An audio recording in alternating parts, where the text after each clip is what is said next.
Hi, I'm Josh. I'm really glad you're here. I just finished recording a video that is going to be put up just for my Patreon supporters, and I was going to change into my usual Yaks shirt, but I was too lazy to get up, so here I am continuing on with my recording, and I'm talking about the games that I played in March. Unfortunately, as far as the board games are concerned, this ended up being probably my worst board gaming month in recent years. I only ended up playing a single game, and it wasn't even a good game. So what I'm going to do is I'm going to spend most of this video going through a bunch of the video games that I've been checking out recently, and if you're interested in that, feel free to stick around. I'll talk about the board game stuff first.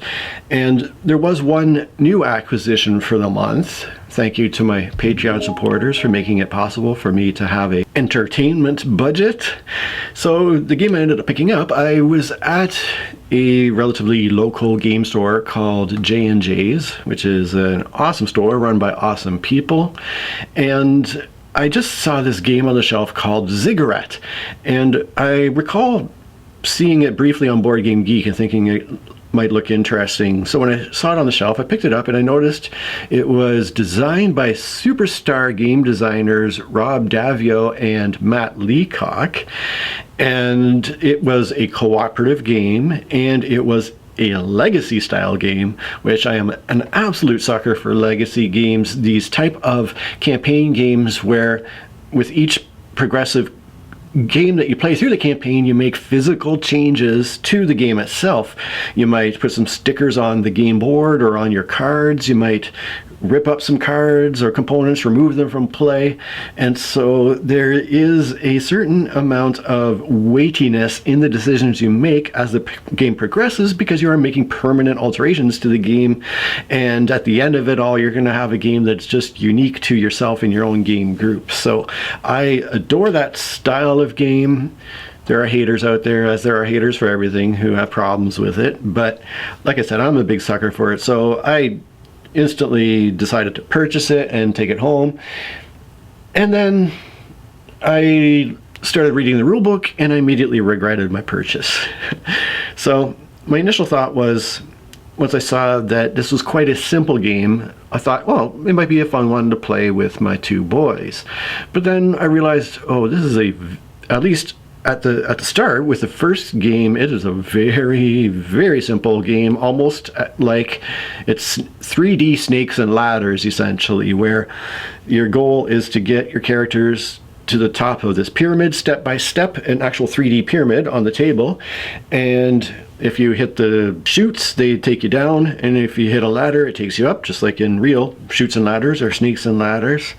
And I'm sure that as you progress through the game with each subsequent play of the campaign, you are probably going to get more complexity and more rules and develop a more interesting game. But overall, I thought, no, this with the other games that I have to play with my kids, I just don't see this being a hit. So without opening any of the content or even really doing anything with it, I just put it immediately on the for sale pile as a game to auction off or sell off in the future. It's, yeah, I wish I'd looked into it a little bit more before spending the money on it, but you know, I just kind of assumed based on what type of game it was and who designed it that it would be up our alley. Yeah, so there you go. Now, the one board game I did play, I played by request of my younger son Wyatt, my 13-year-old, and this is a game called Space Marine Adventures: Rise of the Orcs. This is also a cooperative game in the Warhammer universe. I've talked about it previously. As Wyatt and I have played this game, with each play Wyatt has upped the difficulty level one level, until this time around we were finally at the highest level of difficulty with all the bad characters in play. We had to defeat everybody, and I gotta say I was not looking forward to it, because this is the most boring game design ever. It is essentially roll high the board game, and it's not like you have a bunch of dice you're rolling in order to have this kind of probability distribution curve is just a single d6 that you have to roll to defeat all these bad characters who are represented by counters on the board. And with this highest level of difficulty, there are over 50 enemies coming into play, which means that you have to roll high more than 50 times with your single d6 in order to defeat all of them and win the game. And the game design is so astonishingly bad. It's clear that this entire game is just about Games Workshop having a way to sell miniatures and to introduce their lore to younger kids, probably to get them into the whole bigger Warhammer universe where they can drop hundreds and hundreds of dollars into bigger armies and that sort of thing. But the game itself is so bad.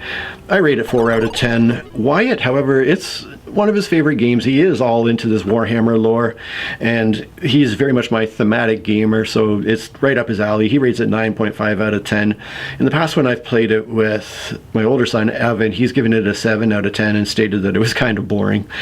And one of Wyatt's best friends, a fellow named Gabe, when we played it with him, he rated it 10 out of 10. So I will say that for that particular audience, that younger age group, it apparently is an amazing game. And I will say that I enjoy sitting down at the table with Wyatt and playing games with him, even bad games. So, you know, the experience was still fun. And thankfully we won the game, so we don't have to go and try it again. But yeah, that's this terrible game. We actually have another Space Marine Adventures game on the shelf here that thankfully nobody's asked to pull out in recent years. Now I'm going to go through a bunch of the video games that I've been playing, and I'll go through them in order of most hours put into the game up to this point to the fewest hours.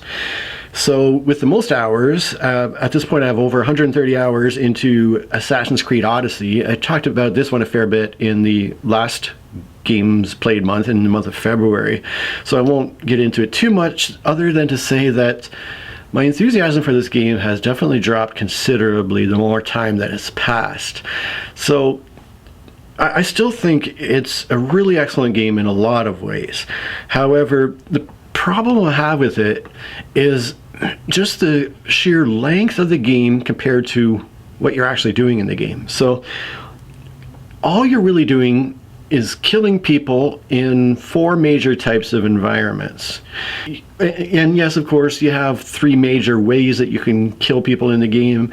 You can run up to them and attack them in melee combat. You can stand back and snipe them with your bow, or you can sneak up and assassinate them with your assassin abilities.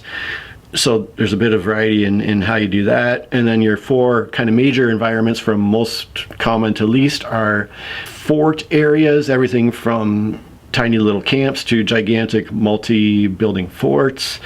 You've got caves where you go under the ground and do stuff. You have temples that are also mostly under the ground, and then every so often you have an actual underwater location.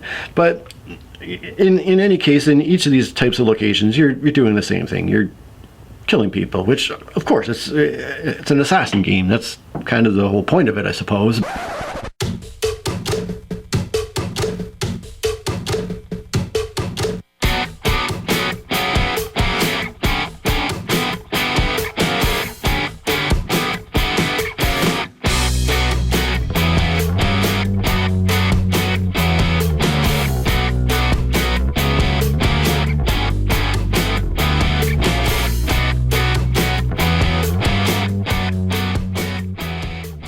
But the problem is that you're leveling up, you're getting more skills and more gear, which is fun, but then you're fighting people that have also leveled up to match your level. So you're doing the same thing. My character, I think right now, is level 38, and I'm doing more or less the same thing as I was doing at a level 1, except for with a few more skills and abilities and with stronger enemies.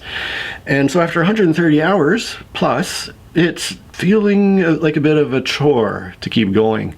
Everything, like the game itself, like I said, is the beautiful environments are really well designed. Although again, with the length of it is the problem. So you go into an underground cave, and it's pretty much clear that they're copy pasting one cave to the next and just rearranging a few features. Then for the next cave, copy pasting, rearranging a couple of features. Same with the forts. It's all very slightly tweaked variations of the previous one. So the first time that I went into an underground temple, I was like, wow, this is so cool. And then the second time I went into an underground temple, I was like, oh great, I get to do this again. But then the 15th time I went into an underground temple, I was like, God, do I have to do this again? It's just the same thing over and over. And it's funny, when I compare video gaming to kind of my other two big hobbies that I've been involved with for a much longer period of time, both reading and board gaming. In both of those areas, designers are encouraged to edit, and they have editors and they have game developers who are there to strip away all the unnecessary stuff and get down to the core that really makes a great book, a great game. In the case of a book, you're saying, okay, is this paragraph advancing the story? Is it revealing something about the character? No, let's edit it out. Let's strip it down and keep it nice and focused. Same with board gaming. It's like, this game has so many mechanisms, so much going on. Let's focus on what it does well. Let's strip away all the extra stuff and edit it down to a solid design. With video gaming, it feels like, let's take our little fun aspect of the game and let's put it into as huge a game as possible so that players can say, oh, I got a couple hundred hours worth of play out of this one game. I really got my money's worth. Whereas I'm just thinking it's the same thing over and over again, and I've got to the point where I don't even really want to do it anymore. All I want to do is get to the end of the game and get to the conclusion, and then move on to maybe even a different Assassin's Creed game like Black Flag or whatever.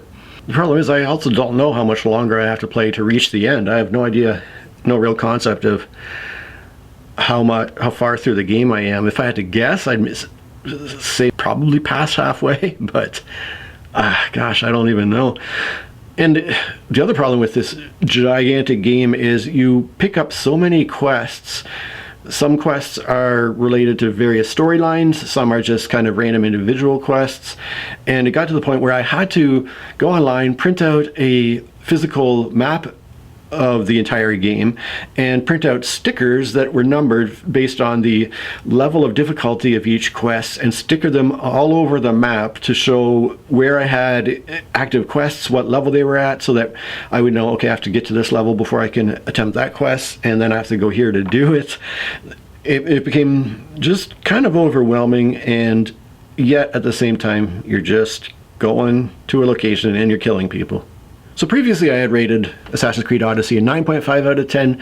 I've dropped that to an 8.5 out of 10 at this point. Still a very high rating. I still think highly of the game. I just wish they had taken the exact same game and just at least cut it by half, maybe, in terms of the overall size of the game and the things you had to do. I think they could have taken the best of everything, cut out all the rest, and had a really, really solid game. Because they do have snippets of really cool stuff going on in there. Like you'll start this little mini quest line, and there'll be a lot of humor involved with what's happening there, and it'll be feel so refreshing and so different than the usual go fetch this, come back here, good, here's some money and experience. But they're have something of interest incorporated, and even some of the locations on the map they've done up really beautifully, and they've obviously put some effort into making them look different than the other locations. Like I remember this one village that was full of these beautiful pink, they looked like, what are they, trees or something, but there was all these little rivers and rivulets and beautiful trees in this village, and I thought, wow, this is a gorgeous location, and it really stuck out from a lot of the other places on the map. But that's just my feelings where I'm at this point in the game. I would wish it was over. And actually last time Wyatt asked me to play it with him, I was like, I guess. And then we played it, and it revealed this huge, amazing thing. And I was like, oh, whoa, this is super cool. I'm kind of back into this again. I won't spoil anything, but I will say it happened on the very bottom rightmost island of the map. And it was a big storyline thing that happened in a really wild location. So, you know, there's amazing stuff in there that can really excite me, but there's also too much fluff in between. Oh, I've got this most amazing valiant steed that I ride around on. This is a skin for my original horse, where I went to this blacksmith to upgrade my armor stuff, and Wyatt was playing with me, and we noticed that the blacksmith was offering for sale this unicorn skin for my horse, and Wyatt was like, "You have to buy that," and I was like, "They want 4,000 drachmae for this skin." I was like, "I could buy other better armor and stuff," and Wyatt's like, "Totally worth it, we got to do it." I was like, "Oh, I don't know, I guess we'll buy it." And of course, it ended up being completely worth it. Love my unicorn horse. This next game I have just over 21 hours into, and this is called Age of Wonders 4. And the reason that I started playing this game was because the last time that I was really into video gaming was when I had my Pentium 2 computer in the early 2000s, so probably over 20 years ago now. The one game that I was really into was Age of Empires 2. And so I saw this game, and it looked like a really cool, detailed fantasy version of that style of game where you start with your one little city on one little piece of the map and you gradually build up your civilization, explore the map, conquer the other nations, and so forth. But here's what I said in my review on Steam, and I will add that I'll try to remember to put my Steam ID stuff in the link to this video below if you feel like friending me on Steam. I don't really play multiplayer video games, but if you just feel like following along with what I'm playing and that sort of thing, go ahead and friend me there on Steam and let me know so that I know that it's okay to friend you. But anyways, this is the review that I wrote for Age of Wonders 4 on Steam. Initial impression rating after 21 hours of play is 7 out of 10.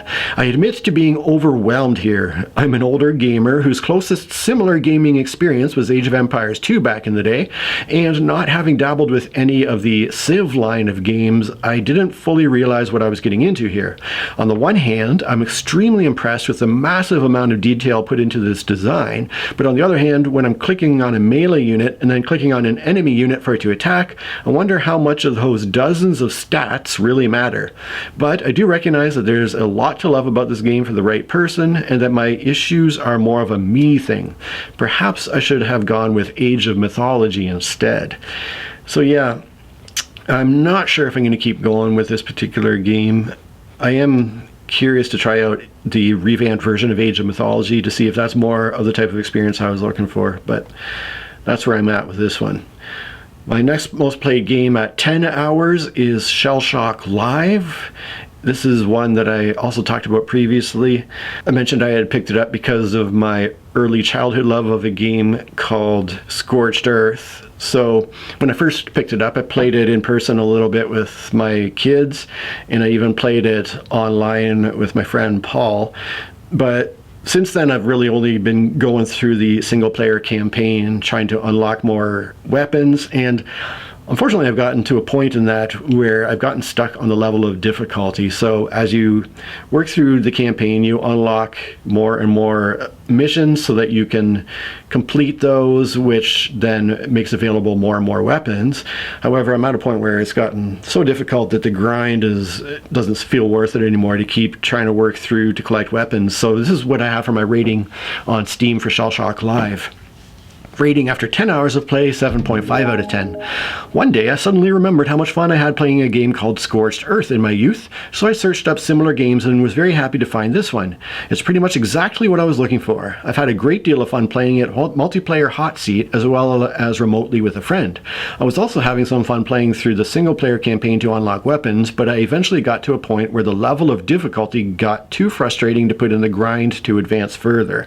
That's a shame, but it's most fun when playing with my family and friends anyhow. So yeah, that's very much true. It's one that I would love to play more in person hot seat, although my kids haven't really requested to play it again recently, so I'm not sure how much that's actually going to happen. Next up at 7 hours into the game is a game called Cry Primal. Now, this caught my attention because for whatever reason, I am an absolute sucker for prehistoric themes, whether in board gaming or now in video gaming. There's something about that era that really interests me. And in fact, I would love to do just more reading and research in general on the ancient human time period and just find out what little we have discovered about those eras there, just because it interests me for whatever reason. But when I started playing this game, I didn't at first realize that this was from the same company as did Assassin's Creed Odyssey, so a lot of the initial controls and getting into the game felt at least a little bit familiar from Odyssey, so I wasn't immediately overwhelmed, which was kind of nice compared to a lot of these other new video games that I'm getting into for the first time in years and years. Now, I did have some problems with it though. For whatever reason, my laptop runs Assassin's Creed Odyssey without any problems whatsoever, but when I've been trying to play Cry Primal, for whatever reason, either the graphics or the sound seem to mess up, and it's really hard for me to get a play in where both graphics and sound are working well together and the game is working as it's intended to work. So when I first started the game, I couldn't understand why everything was so dark and I could barely see anything. I thought at first that the game design was meant to at first have you in the dark and be able to see very little, but then as you progress, things would open up and the world would reveal itself. But I was at the same time wondering, how is the first hour of this game so incredibly frustrating? How do they expect people to keep playing it? And then when I looked it up online, I saw people playing the game and I was like, oh my god, they can see what they're doing. And I realized, oh, this is my computer that's messing something up here. So unfortunately, I haven't had the best experiences with the game.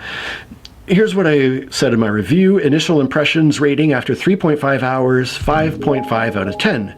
This should have been right up my alley. I am a total sucker for games with prehistoric themes. I've had a lot of very enjoyable hours playing Assassin's Creed Odyssey, and playing a similar game but with some sort of base building aspect sounded amazing to me. And just an aside, that part did sound cool. Like I said, my issues with Assassin's Creed Odyssey are the fact that you're just doing the same thing over and over and over and over again. But it seems that this game does add some kind of base building element, which immediately interested me. Anyways, back to the review, but unfortunately this one failed to pull me in. The first frustrations were technical issues. Much of the time when playing on my Acer Nitro 5 laptop, either the visuals or the sound were not working properly. And then even when I could get both working well at the same time, I found I was doing a lot of wandering around, finding supply depots filled with all sorts of ingredients that were meaningless to me, getting murdered by all kinds of beasts that were coming at me out of the bushes and out of the sky, trying to follow a stupid owl, and generally not really knowing what was going on. But I'm old and impatient, and maybe if I decide to give it more time, I'll get the hang of it and start to enjoy it more. If I do, I'll come back and edit my review. So, yeah, it's funny. I do appreciate the fact that whereas in Assassin's Creed Odyssey, you feel godlike in your amazing powers, your ability to take on 6 enemies at once and kick butt. Whereas the extreme contrast in Cry Primal is, whereas in Assassin's Creed Odyssey, you feel like the predator, in Cry Primal, you feel very much like the prey. You feel like you're sneaking around and you just know at any second some creature can jump out of the bushes and immediately kill you, which I think is kind of cool.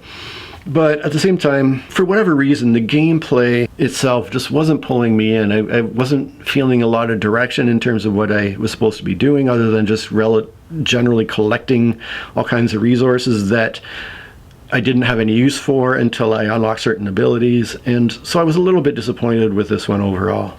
We take a leap to a completely different style of game now. I have 3 hours into a video game called Dredge, which is a fishing game.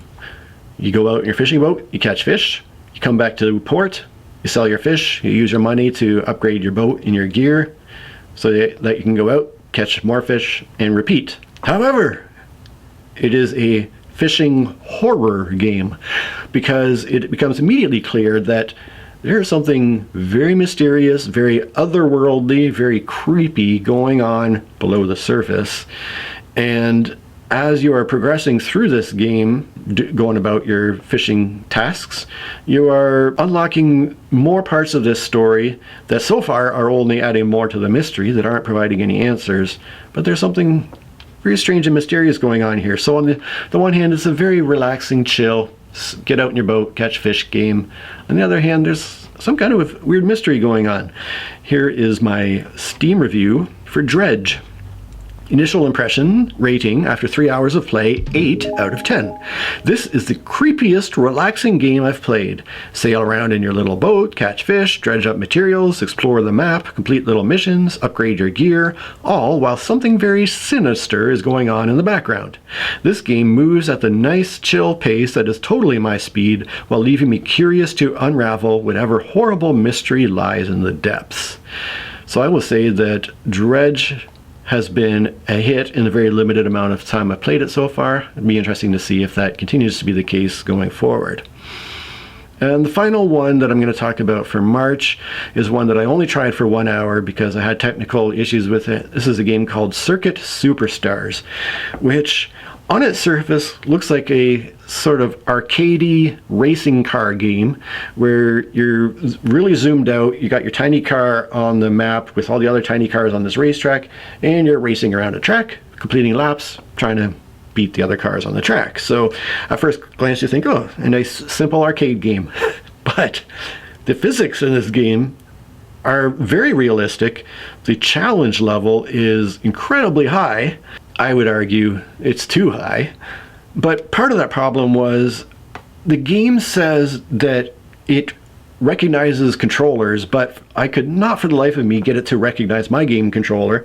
And the only hour that I spent playing it, I was using a keyboard, which with a game of this level of difficulty, trying to control your race car with your keyboard, I found just wasn't working for me at all. And I tried to search online how to get the game to recognize my controller, couldn't figure it out.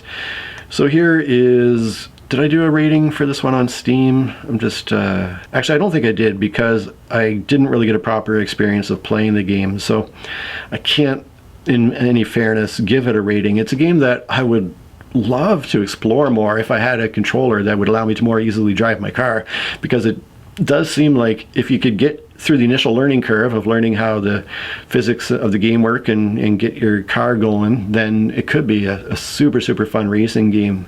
So I don't know if there are any technical experts out there with regards to this sort of thing. Please get into the comments, let me know what things I could try out to get this dang game to recognize my game controller. But that's the major video gaming I've been doing for the month of March.